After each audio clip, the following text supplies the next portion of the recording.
তো এই কাঠামোতে যদি সরকার থাকে তাহলে 6 মাস যায় কিনা সন্দেহ আছে। কারণ হচ্ছে সরকারের মধ্যেই বেনিফিশিয়ারিরা ঢুকে গেছে, আশপাশে সুবিধাভোগীরা আছে, ফ্যাসিস্টের দোসররা আছে।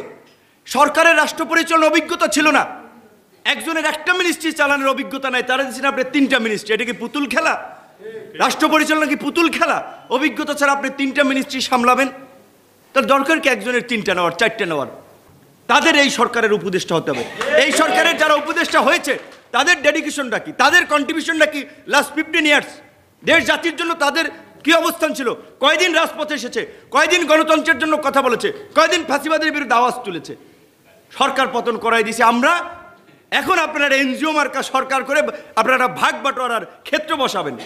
সরকার যেমন গঠন করেছি নামাইতে বেশি সময় লাগবে না। পরিষ্কার কথা শুনবেন না, 1 মাস পরে সরকার পতন আন্দোলন শুরু করবো। কথা পরিষ্কার। গুটি কয়েক ছাত্র সমন্বয়কে নিয়ে ভাববেন আপনারা সব পরিচালনা করবেন। এখন ডাক দেন, দেখেন সমন্বয়কদের পিছনে 1000 মানুষ পান কিনা। ডাক দেন, একটা প্রোগ্রাম ডাক দেওয়ান, দেখেন 1000 মানুষ থাকে কিনা। এটা কি মানে চারটিখানিক ব্যাপার? মনে হয় যে কয়েকজন ছাত্র ডাক দিছে আর এইভাবে রেজিস্ট্যান্স হয়ে গেছে, এইভাবে একটা গণ আন্দোলন হয়ে গেছে।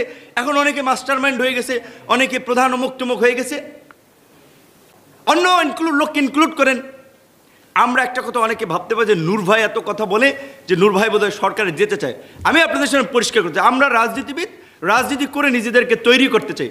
আমার ব্যক্তিগতভাবে আমাকে যদি বলেও, আমি অ্যাডভান্স বলে দিলাম, আমি নিজে এই অন্তর্বর্তীকালীন সরকারের পার্ট হব না।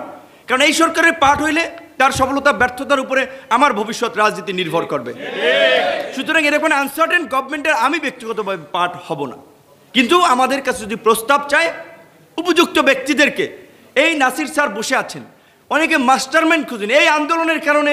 এই আমাদের শিক্ষক, উনি জগন্নাথ বিশ্ববিদ্যালয়, সেই ছবি ফেসবুকে আছে, পিঠ ঝাঁঝরা হয়ে গেছিল গুলিতে, চাকরি হারিয়েছেন। সেই সময় এই যুবলীগের চেয়ারম্যান হতে চাওয়া ভাইস চ্যান্সেলর সেই মিজানুর রহমানরা তার চাকরি মানে বাতিল করেছিলেন।